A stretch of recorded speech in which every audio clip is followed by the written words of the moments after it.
now. Now, two things we know in international cricket. One is that New Zealand always gives India a bit of a scare. In fact, more often than not, pretty much competes on an even keel, if not beating them. And the second thing, of course, is that India are very good at coming back in bilaterals. So, are we going to see that again from this young Indian team? It's easy to forget how young this team is because if you even look at the reserves, there's not a lot of experience to fall back upon, is there, Wasim? They're short of international experience, you can say that, but they have got a lot of experience of playing T20 cricket, playing IPL cricket. And probably from your last question, when you're 15 for 3 in the power play, Surya Kumar Yadav playing the sixth over, a maiden over from Mitchell Santner, which is very unlike we have seen something like that. And then the last hope was probably Hardik Pandya and Surya Kumar Yadav. And then two dismissals within 2 overs completely shut the shop for India. But India would be happy that Washington Sundar got runs.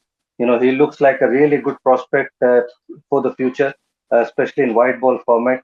So India would have been happy to see Washington Sundar do well. But again, saying that India would be coming back strongly. There's no doubt about it. It's kind of a one-off game, and you expect this Indian team to bounce back strongly in the next game. Any changes you would see happening then? Perhaps a look in for somebody like a Prithvi Shaw or maybe even a Jitesh Sharma? Probably. I mean, Umran Malik, I've said this all along. This format, unless he doesn't have variation, when he came into bowl, you should have thought that, the cutters were probably better option bowling. But then again, he doesn't bowl that. He likes to bowl quick. And when somebody bowling at 145 on these kind of pitches, you like to face that kind of stuff because the ball goes off the bat so quickly. Uh, so probably in place of him, maybe Jitesh Sharma or even Prithvi Shaw, you don't know. Probably Jitesh Sharma is better option because you need somebody to bat lower down the order. So probably that, and use Shivam Mavi and even Deepak Huda. You've got a lot of options as a bowler. So probably use them because obviously the pitch will be different in the next game. It won't be spinning this much, but I feel probably one batter more would solve the purpose. Yeah, one final question from an Indian perspective, perhaps looking at the fact that this is a slightly inexperienced lineup, maybe the right course of action in this situation could be to bat first because then your batters go in without the pressure of chasing a target. I think so. I think India probably gone into this game thinking that we're playing in the winter season.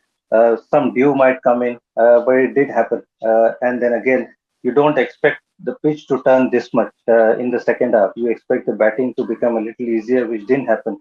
So probably if the conditions are pretty much similar, then India would look to probably bat first. And Hardik Pandya sometimes like that. So you can expect Hardik Pandya to bat first if he wins the toss again.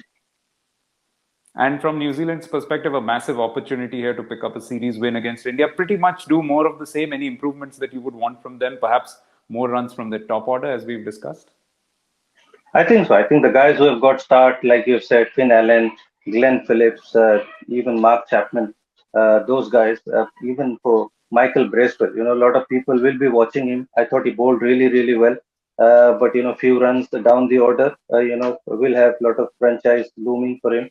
So I don't expect much change from them, but a better batting performance probably.